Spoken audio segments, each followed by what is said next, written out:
مساكم الله بالخير وحياكم الله بداية حلقة جديدة من برنامجكم أكشن يا دوري على MBC أكشن وإذاعة MBC FM.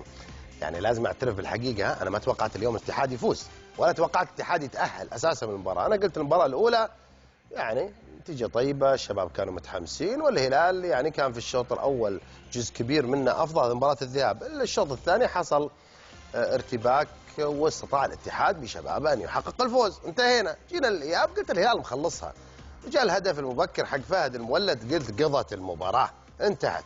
الاتحاد اليوم بياخذ له 3-4. يبدو ان احنا نحلم.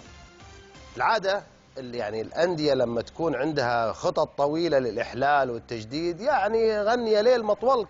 هي من كثر ما سمعنا من الإخوان رؤساء الأندية مشروع التطوير وإعادة البناء، حسينا أنهم يسوون مشروع بنية تحتية. اليوم الاتحاد وهو يعمل عملية تطوير خطيرة جدا، تجديد يعني حقيقة قرار جريء لازم يسجل نادي الاتحاد أنه اتخذ يمكن أكثر قرار جريء.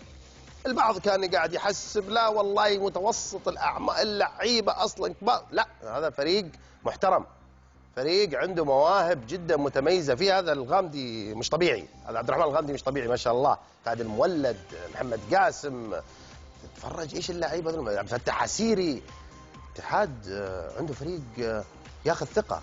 أنا قلت مباراة الذهاب في مكة متعودين على الملعب، أوكي كان بعضهم احتياطيين، فالأجواء العامة لهم ربما يعني لا يعني ساعدتهم أنه يقدرون من الناحية النفسية أن يقدروا يتجاوزون الهلال. في مباراة الإياب في نص الفريق هذا أكثر من نصه أول مرة يلعبون في استاد الملك فهد الدولي، فبالتأكيد له رهبة، جمهور كبير للهلال موجود في المباراة، فأكيد هذا حيأثر. فريق قول وفعل، فريق محترم يحق الاتحادين يفتخرون فيه. فريق الاتحاد، إدارة الاتحاد اتخذت قرار جريء جدا اللي هو تجديد الفريق قرار جريء جدا، هذه نتاجه. بعض الأندية تحتاج لاتخاذ قرارات بهذا النوع. الناس عتزعق، عتجي النادي عيسوون زي ما سوى جمهور الاتحاد، راح كسر، ما صار شيء. النتائج اللي تثبت فريق متميز والحقيقة يعطي روح جديدة. يا حظ المنتخبات طب وترقى في الاتحاد، مبروك، استلموا كل خير. بداية مع عناوين.